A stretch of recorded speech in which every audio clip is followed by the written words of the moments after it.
శ్రీ సంజీవని వాస్తు YouTube ఛానల్కి స్వాగతం. గత కొన్ని రోజులుగా మనం వాస్తుకు సంబంధించిన అంశాన్ని నేర్చుకుంటున్నాం. అయితే ఒక్కొక్క పదం గురించి మనం తెలుసుకోవడం జరుగుతుందన్నమాట. మెయిన్ బేసిక్ ఏంటంటే ఇంగ్లీష్లో ఏబిసిడీలు ఎలాగో ఈ 81 పదాలు 45 దేవతలు వాస్తులో అలాగా. ఈ విషయాలు అర్థమైతేనే మనం భవిష్యత్తులో ఏ వాస్తు అంటే ఏ ఇల్లు చూసి ఈ ఇల్లు ఎలా ఉంది, దీని రిజల్ట్ ఎలా వస్తుంది అనేది మనం తెలుసుకోవడం సులభమవుతుంది అన్నమాట. అందుకనే ఈ విషయాలన్నీ నాకు నేర్చుకోవడానికి 4 సంవత్సరాలు పట్టింది. నేను పడిన కష్టం మరెవరు పడకూడదనే ఉద్దేశంతోనే ఈ వీడియోలు చేయడం జరుగుతుంది. అయినా అందరూ చాలా బాగా ఆదరిస్తున్నారు ఛానల్ని. అందరు చక్కగా చూడండి, చూసి నేర్చుకోండి. మీకు, మీ బంధువులకి, మీ శ్రేయోభిలాషులందరికీ ఇది చాలా బాగా ఉపయోగపడుతుంది. ఒక్క విన్నపం ఏంటంటే నా వీడియోలన్నీ పూర్తిగా చూడండి, మధ్యలో స్కిప్ చేయకుండా చూడండి, వీలైతే నోట్స్ రాసుకోండి. ఇలా చేయడం వల్ల ఏమవుతుందంటే మీకు నేను భవిష్యత్తులో చెప్పబోయే వీడియోలన్నీ క్షుణ్ణంగా క్లియర్గా అర్థమవుతాయి. ఇక మనం సబ్జెక్ట్లోకి వచ్చినట్టయితే ఇది తూర్పు దిశ, ఇది వెస్ట్ అన్నప్పుడు ఇవి నాడులు, సిరలు, అడ్డంగీతలు, నిలుగీతలు, ఇది ప్రతి ఎపిసోడ్లో మనం చెప్పుకునేదే. కాకపోతే ఏంటంటే ఒక్కొక్క సబ్జెక్టు పెరిగిన కొద్దీ మీకు కొన్ని పదాలు అనేటివి మీకు యాడ్ అవుతూ ఉంటాయి. అడ్డంగీతలు, నిలువు గీతల్ని వీటిని నాడులు, సిరలు అంటారు. ఇది బ్రహ్మసూత్రం, ఇది సోమసూత్రం, ఇవి కర్ణరేఖలు. వీటికి సంబంధించిన వివరాలు కూడా భవిష్యత్తులో వీడియోలలో వస్తాయి. సో ఫ్రెండ్స్, మనం గత ఎపిసోడ్లో ఈ నైరుతి నుండి పుష్పదంత అనే ఈ పదం గురించి తెలుసుకున్నాం కదా.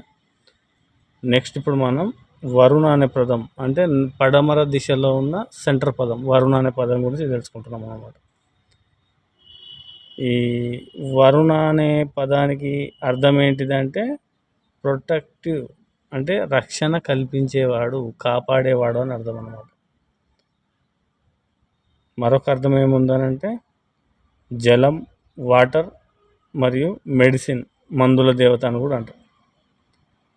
మరి ఈ ప్రకృతి మొత్తానికి నడవడి సాగించాలి, జీవనం సాగించాలంటే ముఖ్యమైనది ఎలిమెంట్ ఏంటి అంటే వాటర్ కావాలి. ఈ ప్రకృతికి కావాల్సిన వాటర్ని అందించే దేవత వరుణే. మరియు మానవ జీవన విధానానికి అడ్డుకట్టగా మారినప్పుడు మానవ ఎదుగుదలకు అడ్డుపడే వ్యాధులకు తగ్గాలన్నప్పుడు మందులు కావాలి, మెడిసిన్ కావాలి. కాబట్టి ఇలా అన్నమాట ఈ అర్థాలు, వాటర్ అండ్ మెడిసిన్. అంతేకాకుండా ఈ పదం అనేది పాశం అంటే మాయ, మనుషులకి కోరికల్ని కల్పించి మాయలో ఉంచి బంధించేదన్నమాట ఈ పదం. అర్థమైందా మిత్రులారా?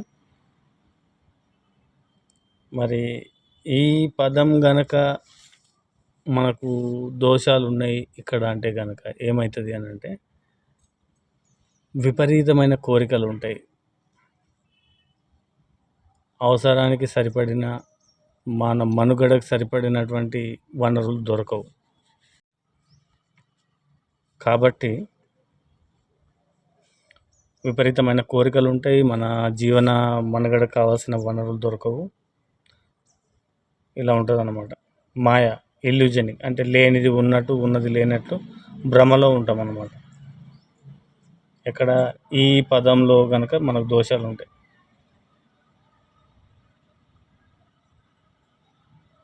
అయితే వరుణుడిని మాయాపవర్ అంటారు. మన ఇష్టాలతోని, కోరికలతోని బంధించి ఉంచుతాడు. మనిషికి కోరికలు అనేటివి ఉండాలి.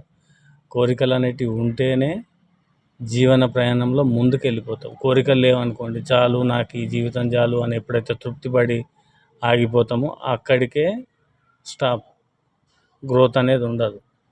మనిషికి కోరికలు అనేటివి ఉంటేనే గ్రోత్ ఉంటుంది. కాబట్టి ఈ కోరికలతో మనల్ని బంధించి వస్తాడు. ఇంకొక విషయం ఏంటంటే ఈ వర్ణుడికి 3 లోకాలతో సంబంధం ఉంటుంది. విశ్వంతో కనెక్టివిటీ కలిగి ఉంటాడు. కాబట్టి భారతదేశంలో అన్ని గుడులలో విగ్రహాలను ఏం చేస్తారంటే ఈ స్థానంలోనే ఏర్పాటు చేస్తూ ఉంటారు. ఎందుకంటే ఈ పదం 3 లోకాలతో కనెక్టివిటీ కలిగి ఉంటుంది. కాబట్టి మిత్రులారా, ఎప్పుడైనా సరే పడమర సెంటర్ దిశలో ఎటువంటి దోషాలు లేకుండా చూడండి. మన ఇంటిలో ఈ పదం 3 లోకాలతో కనెక్టివిటీ అయ్యి ఉంటుంది. కాబట్టి ఇక్కడ ఎటువంటి చెడు పనులు, చెడు దోషాలు, మళ్ళీ వాస్తు ప్రాబ్లమ్స్ ఏ లేకుండా, ఇక్కడ ముఖ్యంగా టాయిలెట్స్ లేకుండా చూసుకోండి. చాలామంది ఏం చేస్తారంటే ఇక్కడ టాయిలెట్లు ఏర్పాటు చేస్తూ ఉంటారు. ఏర్పాటు చేయడం వల్ల అనవసరమైన పిచ్చి పిచ్చి కోరికలతో కుటుంబాన్ని నాశనం చేసిన ఇల్లు కూడా ఉన్నాయండి.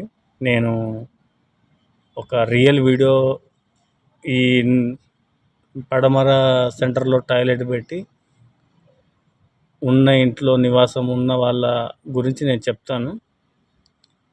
వాళ్ళ పరిస్థితి ఎంత దారుణంగా ఉందనేది ఆ వీడియో ఉంది, దాన్ని చేస్తాను, నెక్స్ట్ అప్లోడ్ చేస్తాను దాన్ని యూట్యూబ్లో. కాబట్టి ఈ పదంలో ఎట్టి పరిస్థితుల్లో దోషాలు లేకుండా చూసుకోండి. దోషాలు ఉంటే కనుక చాలా అంటే చాలా ప్రాబ్లమ్స్ వస్తాయి. ఎందుకు వస్తాయి అని అంటే ఇక్కడ ఈ పదం నుండే మనకి తూర్పు దిశలో బ్రహ్మసూత్రం అనేది వెళ్తూ ఉంటుందండి. మరి బ్రహ్మసూత్రం మీద ఎప్పుడైతే మనం దోషాలు ఏర్పాటు చేస్తామో ఆ దోషాలు ఏర్పాటు చేసినప్పుడు దాని పరిణామాలు అనేవి చాలా విపరీతంగా ఉంటాయి అన్నమాట. ఓకే ఫ్రెండ్స్, ఇది ఇవాల్టి వీడియో. ఈ వీడియో కనుక మీకు నచ్చినట్లయితే లైక్ చేయండి, కామెంట్ చేయండి, మీ బంధుమిత్రులకు అందరికీ షేర్ చేయండి. ధన్యవాదాలు.